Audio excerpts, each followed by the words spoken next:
നമസ്തേ, ഞാൻ doctor Rameshri, Apollo Adlux hospital അങ്കമാലിയിലെ നെഫ്രോളജിസ്റ്റാണ്. ഈ വർഷം വേൾഡ് കിഡ്നി ഡേ ഫോക്കസ് ചെയ്യുന്നത് equal access to care and optimal medication practices ആണ്.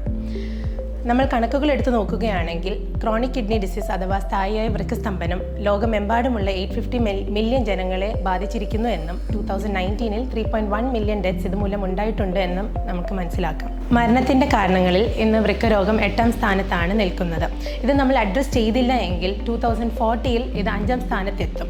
കഴിഞ്ഞ 3 പതിറ്റാണ്ടുകളായി നമ്മൾ ശ്രദ്ധ കേന്ദ്രീകരിച്ചിരുന്നത് സ്ഥായ വൃക്കരോഗത്തിൻ്റെ ചികിത്സാ രീതികളായ ഡയാലിസിസിനെ കുറിച്ചും റീനൽ ട്രാൻസ്പ്ലാന്റേഷൻ സർജറി അഥവാ വൃക്ക മാറ്റിവെക്കൽ ശസ്ത്രക്രിയയും കുറിച്ചാണ്. എന്നാൽ ഇന്ന് ആധുനിക ചികിത്സാ രീതികൾ കൊണ്ട് നമുക്ക് വൃക്കരോഗം തടയാനും അത് മൂർച്ഛിക്കാതിരിക്കാൻ നോക്കാനും നമുക്ക് കിഡ്നി ഫെയിലിയർ ലഘൂകരിക്കുവാനും സാധിക്കുന്നുണ്ട്.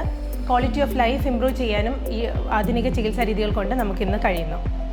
ജീവിതശൈലി രോഗങ്ങളായ പ്രമേഹം, രക്താതി സമ്മർദ്ദം, അമിതവണ്ണം, വൃക്കയിലെ കല്ലുകൾ, യൂറിനറി ഇൻഫെക്ഷൻ, കിഡ്നി സിസ്, glomerular and tubular interstitial diseases, അമിതമായ വേദന സംഹാരികളുടെ ഉപയോഗം, സ്മോക്കിംഗ് ഇവയെല്ലാം തന്നെ വൃക്കരോഗങ്ങൾ ഉണ്ടാക്കുന്നു.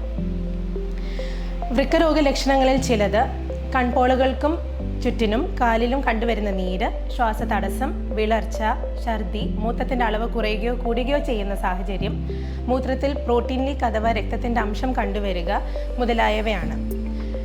വൃക്കരോഗ നിർണയത്തിൻ്റെ ഭാഗമായി നമ്മൾ സാധാരണ ചെയ്യുന്ന ടെസ്റ്റുകളിൽ ചിലതാണ് ബ്ലഡിലെ ക്രിയാറ്റിൻ്റെ ലെവലും യൂറിൻ എക്സാമിനേഷനും. ഇവയിൽ എന്തെങ്കിലും കുഴപ്പമുണ്ടെങ്കിൽ നമ്മൾ കൂടുതൽ ടെസ്റ്റുകൾക്ക് വിധേയമാകേണ്ടതാണ്. Access to kidney disease screening, early diagnosis and treatment is very important. So this World Kidney Day, I wish kidney health for all. Thank you.